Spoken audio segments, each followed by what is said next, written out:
Hello बच्चों, मैं Rohit sir इस ऑनलाइन कक्षा में आपका फिर से एक बार स्वागत करता हूँ। आज हम नीलकंठ इस पाठ के दूसरे भाग की ओर बढ़ेंगे। नीलकंठ ने कैसे समझ लिया कि उसका नृत्य मुझे बहुत भाता है, यह तो नहीं बताया जा सकता, परंतु अचानक एक दिन वो मेरे जाली घर के पास पहुंचते ही अपने झूले से उतरकर नीचे आ गया और पंखों का सतरंगी मंडलाकार छाता बना तान कर नृत्य की भंगिमा में खड़ा हो गया। तब से यह नृत्य भंगिमा नित्य का क्रम बन गया। प्राय मेरे साथ कोई न कोई देशी विदेशी अतिथि भी पहुंच जाता था और नीलकंठ की मुद्रा को अपने प्रति सम्मान पूर्वक समझकर विस्मय भी भूत हो जाता था। कई विदेशी महिलाओं ने उसे परफेक्ट जेंटलमैन की उपाधि दी डाली।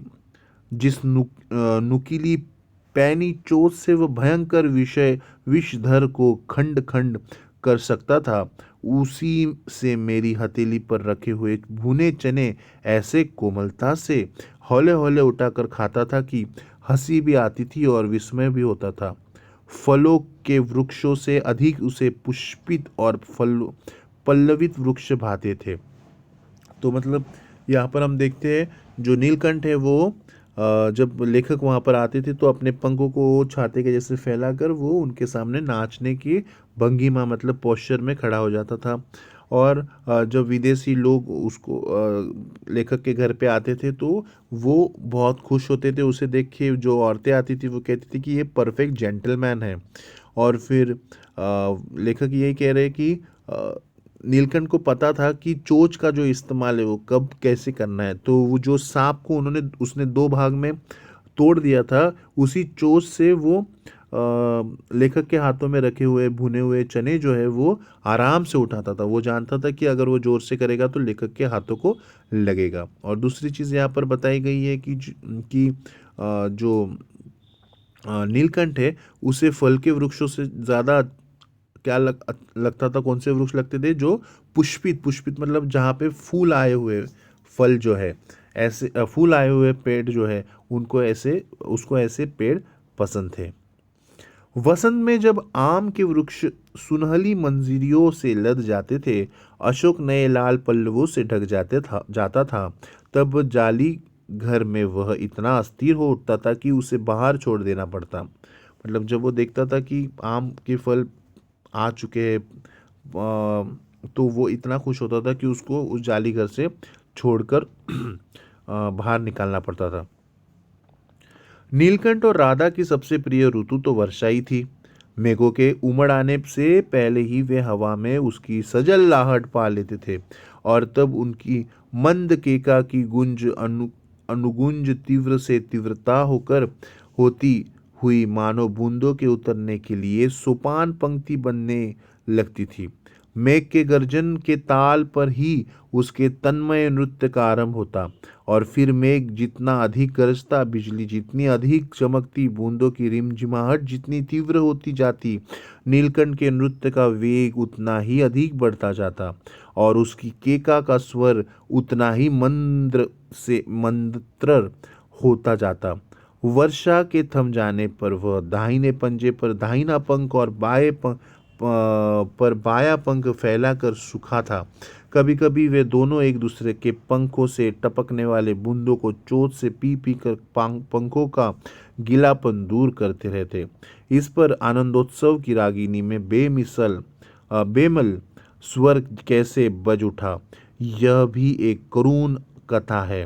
मतलब यहाँ पर हम देख रहे हैं कि जब बारिश का मौसम आ रहा है, वर्षा आ रही है, तो वो किस तरह से अपने आप के अपनी भावनाओं को व्यक्त करता है, किस तरह से वो नाचता है, किस तरह से भीगने के बाद वो एक दूसरे को सुखाते हैं, ये यहाँ पर वर्णन किया गया है। एक दिन मुझे किसी कार्य से नखास कोने में से निकलना पड़ा और बड़े मियाँ ने पहले के समान कार को रोक लिया। इस बार किसी पिंजरे की ओर नहीं देखूंगा, यह संकल्प करके मैंने बड़े मियाँ की विरल दाढ़ी और सफ़ेद दोरे से कान में बंदी ऐनक को ही अपने ध्यान का केंद्र बनाया। पर बड़े मियाँ के पैरों के पास जो मोरनी पड़ी थी उसे अनदेखा करना कठिन था। मोरनी राधा के समान ही थी। उसे मूंज से बंधे दोनों पंजों की उंगलियां टूटकर इस प्रकार एकत्रित हो गई थी कि वह खड़ी ही नहीं हो सकती थी। बड़े मियाँ की भाषण मेल फिर दौड़ने लगी। देखिए गुरुजी, कमबख्त चिड़ीमार ने बेचारी का यह हाल किया। ऐसे कभी चिड़िया पकड़ी जाती है। आप ना आए होते तो मैं उसी के सिर पर इसे पटक देता। वह आपसे भी यह अधमरी मोरनी ले जाने को कैसे कहूँ। सारांश यह कि 7 रुपये देकर मैं उसे अगली सीट पर रखवा कर घर ले आई और एक बार फिर मेरे पढ़ने लिखने का कमरा अस्पताल बन गया। क्षमा कीजिए।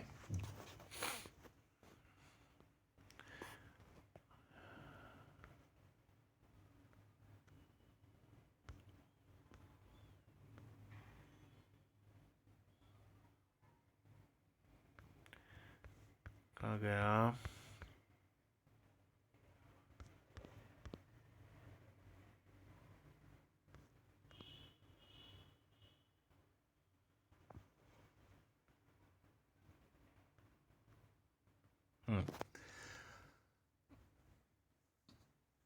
पंजों की मरहम पट्टी और देखभाल करने पर वह महीने भर में अच्छी हो गई।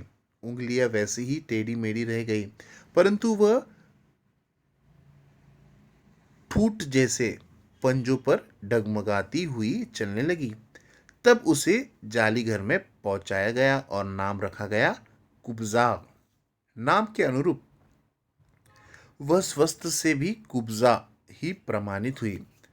अब तक नीलकंठ और राधा साथ रहते थे। अब कुब्जा उनके साथ देखते ही मारने दौड़ती।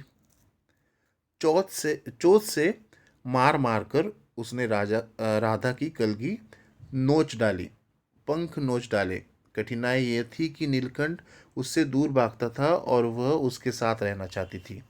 न किसी जीव जंतु से उसकी मित्रता थी, न वह किसी को नीलकंठ के समीप आने देना चाहती थी। उसी बीच राधा ने 2 अंडे दिए, जिनको वह पंखों में छिपाए बैठी रहती थी। पता चलते ही कुब्जा ने चोंच मारकर राधा के ढकेल दिया और फिर अंडे फोड़कर ठूठ जैसे पैरों से सब और छितरा दिया। इस कलह कोलाहल से और उसके भी अधिक राधा की दूरी से बेचारी नीलकंठ की प्रसन्नता का अंत हो गया। कई बार वह जाली के घर से निकल भागा। एक बार कई दिन भूखा प्यासा आम की शाखाओं में छिपा बैठा रहा, जहाँ से बहुत पुचकार कर मैंने उतारा। एक बार मेरी खिड़की के शेड पर छिपा रहा। मैंने दाना देने जाने पर वह सदा की भांति पंखों को मंडला कर बनाकर खड़ा हो जाता था, पर उसकी जाल में थकावट और आंखों में एक शून्यता रहती थी। अपनी अनुभवहीनता के कारण ही मैं आशा करती रही कि थोड़े दिन बाद सबसे मेल हो जाएगा। अंत में 3-4 मास के उपरांत एक दिन सवेरे जाकर देखा कि नीलकंठ पूछ पंख फैलाए धरती पर उसी प्रकार बैठा हुआ है जैसे खरगोश के बच्चों को पंखों में छिपाकर बैठता था। मेरे पुकारने पर भी उसके न उठने पर संदेह हुआ। वास्तव में नीलकंठ मर गया था। क्यों का उत्तर तो अब तक नहीं मिल सका। न उसे कोई बीमारी हुई, न उसके रंग बिरंगे फूलों के स्तबक जैसे शरीर पर किसी चोट का चिन्ह मिला। मैं अपने शाल में लपेटकर उसे संगम ले गई। जब गंगा की बीज धार में उसे प्रवाहित किया गया, तब उसके पंखों की चंद्रिकाओं से बिंबित प्रतिबिंबित होकर गंगा का चौड़ा पाट एक विशाल मयूर के समान तरंगित हो उठा। नीलकंठ के न रहने पर राधा तो निश्चेष्ट सी कई दिन कोने में बैठी रही। वह कई बार भागकर लौट आया था, अतः वह प्रतीक्षा के भाव से द्वार पर दृष्टि लगाए रहती थी। पर कुब्जा ने कोलाहल के साथ खोज ढूंढ आरंभ की। खोज के क्रम में वह प्रायः जाली का दरवाजा खुलते ही बाहर निकल आती थी और आम, अशोक, कचनार आदि के शाखाओं में नीलकंठ को ढूंढती रहती थी। एक दिन आम से उतरी ही थी कि कजली अल्सेशियन कुत्ती सामने पड़ गई। स्वभाव के अनुसार उसने कजली पर भी चोंच से प्रहार किया। परिणामतः कजली के 2 दांत उसके गर्दन पर लग गए। इस बार उसका कलह, कोलाहल और द्वेष प्रेम भरा जीवन बचाया न जा सका, परंतु इन 3 पक्षियों ने मुझे पक्षी प्रकृति की विभिन्नता का जो परिचय दिया है, वो मेरे लिए विशेष महत्व रखता है। राधा जब अब प्रतीक्षा में ही दुकेली है। आषाढ़ में जब आकाश मेघाच्छन्न हो जाता है, तब वह कभी ऊंचे झूले पर अप और कभी अशोक की डाल पर अपनी केका की तीव्रतर करके नीलकंठ को बुलाती रहती। महादेवी वर्मा।